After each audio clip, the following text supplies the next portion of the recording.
Hi, this video is about using bananas, specifically when you kind of get to that point where eating just the banana itself isn't going to be that great. It's gone overripe. We don't love like super sweet things typically.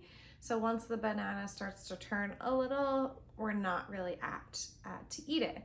However, I really don't like wasting bananas, especially knowing what I know about them.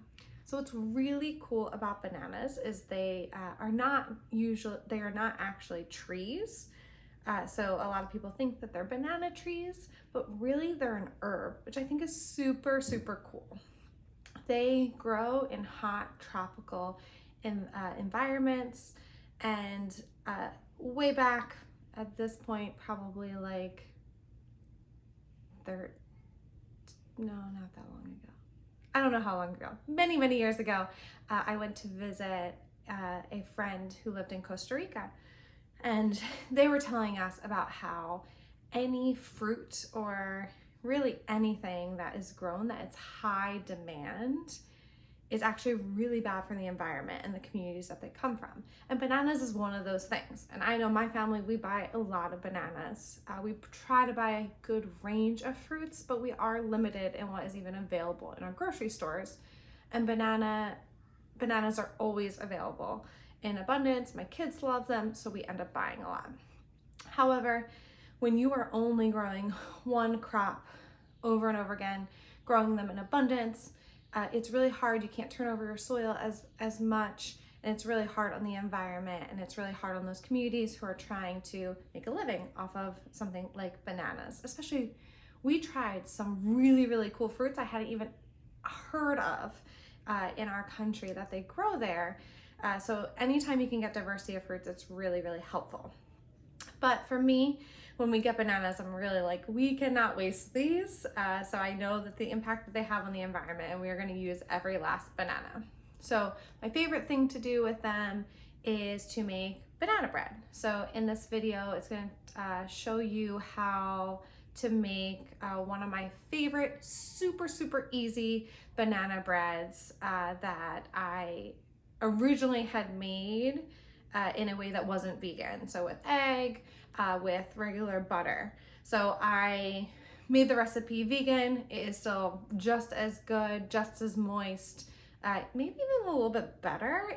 I found it way easier to bake than the banana bread I was making otherwise. Like, it was just kind of tricky to get like the outside and the insides baked at like a consistent level, and this was a breeze for me, and it was delicious. My kids didn't even notice. And it's super easy to kind of adapt to be how you want it. So you can add so many things into banana bread. So I have little babies, so they love chocolate chips. So I'll throw in chocolate chips in there.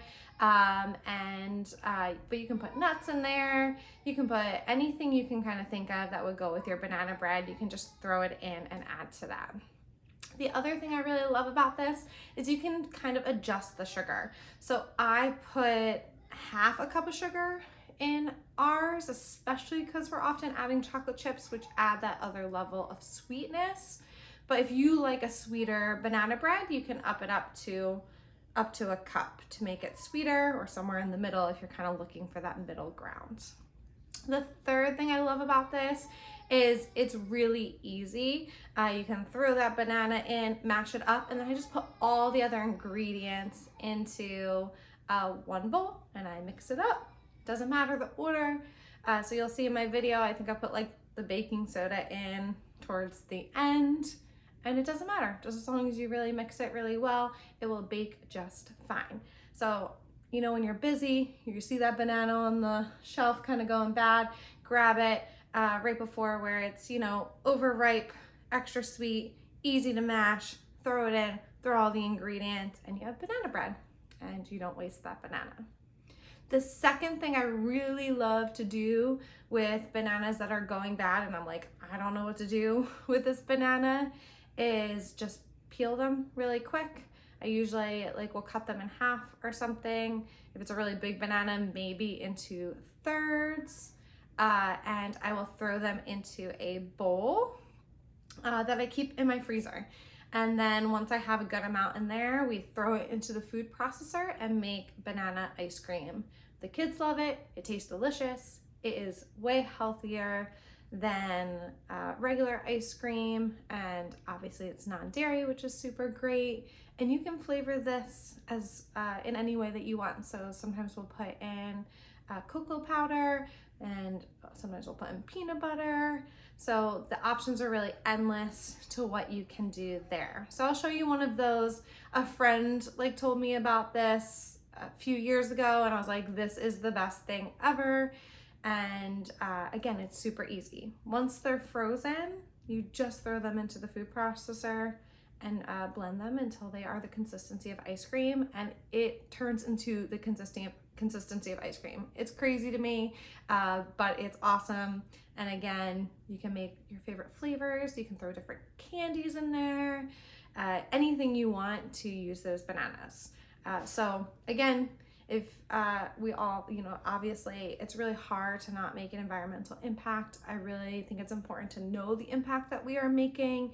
So knowing that bananas, we eat them so much, it's really hard on these communities, making sure at the very least that when we can, diversifying the types of fruits and vegetables that we are eating, because it just allows for more turnover of crops.